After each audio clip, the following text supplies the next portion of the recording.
গুণীজন সংবর্ধনা অনুষ্ঠান 2025 মঞ্চে উপবিষ্ট আছেন কুমিল্লা কবি পরিষদের সম্মানিত সভাপতি, সাধারণ সম্পাদক সহ অতিথিবৃন্দ এবং সামনে উপবিষ্ট দেশের বিভিন্ন অঞ্চল থেকে আগত সাহিত্যপ্রেমী, খুদে কবি সহ সকলকে আন্তরিক শুভেচ্ছা জানাচ্ছি, সালাম জানাচ্ছি। আসসালামু আলাইকুম ওয়া রাহমাতুল্লাহ। সাহিত্য মানুষের চিরন্তন সত্যকে প্রকাশ করে। সাহিত্য, যারা সাহিত্যকে লালন করে তারা সাধারণত ভালো মানুষ হয়। আমরা দেখছি বিগত সময়ে যারা সাহিত্য নিয়ে গবেষণা করেছে এবং সাহিত্য চর্চা করে বা লেখালেখির মধ্যে থাকে, তারা কখনো খারাপ মানুষ হয় না, তারা ভালো মানুষ হয়। তো কুমিল্লা কবি পরিষদের 4র্থ প্রতিষ্ঠা বার্ষিকী, তার আগেও আমি আরও 2টা প্রোগ্রামে এসেছি। কুমিল্লা কবি পরিষদের অনুষ্ঠান মানিয়ে একটু ব্যতিক্রম। আপনারা যারা কুমিল্লা কবি পরিষদের বিভিন্ন প্রোগ্রামে এসেছেন, আপনারাও দেখেছেন যে কুমিল্লা কবি পরিষদ একটি ব্যতিক্রমধর্মী অনুষ্ঠানের আয়োজন করে থাকে।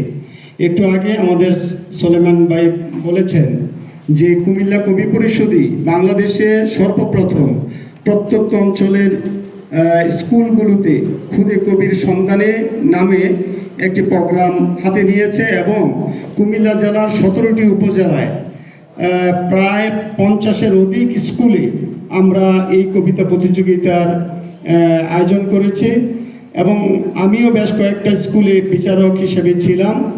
শিক্ষার্থীরা এত স্বতঃস্ফূর্তভাবে এই প্রোগ্রামগুলোতে অংশগ্রহণ করেছে যে আমরা যারা বিচার কার্যে ছিলাম, আমরা বিচার করতে গিয়ে অনেক সময় হিমশিম খেয়েছি যে আসলে কাকে প্রথম করব, কাকে দ্বিতীয় করব। এত চমৎকার চমৎকার ছড়া তারা লিখেছে।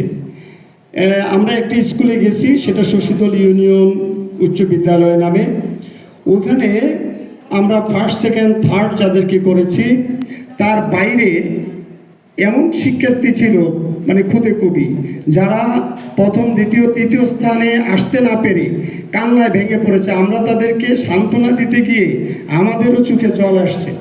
তো আমি মনে করি কুমিল্লা কবি পরিষদ এই যে উদ্যোগ হাতে নিয়েছে, সেটা যদি দেশের বিভিন্ন জেলাগুলোতে, বিভিন্ন স্কুলগুলোতে যদি সেটা চলমান থাকে, তাহলে আশা করা যায় আমাদের বাংলা সাহিত্যের যেই এখন যে দৈন্যদশা, সেটা থেকে উত্তরণ সম্ভব।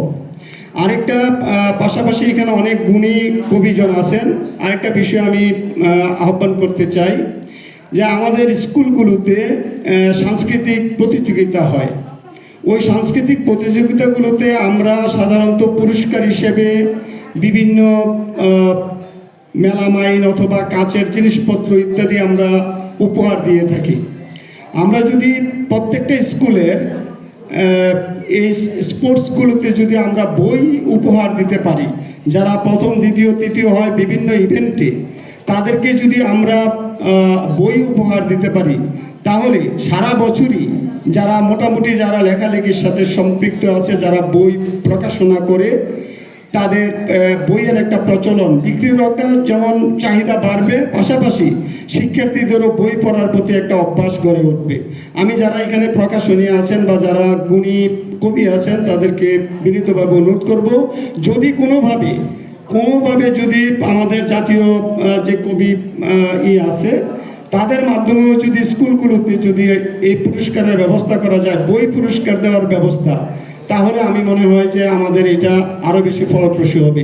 সবার সুস্বাস্থ্য এবং মঙ্গল কামনা করে আমি আমার বক্তব্য শেষ করছি। আসসালামু আলাইকুম ওয়া রাহমাতুল্লাহ।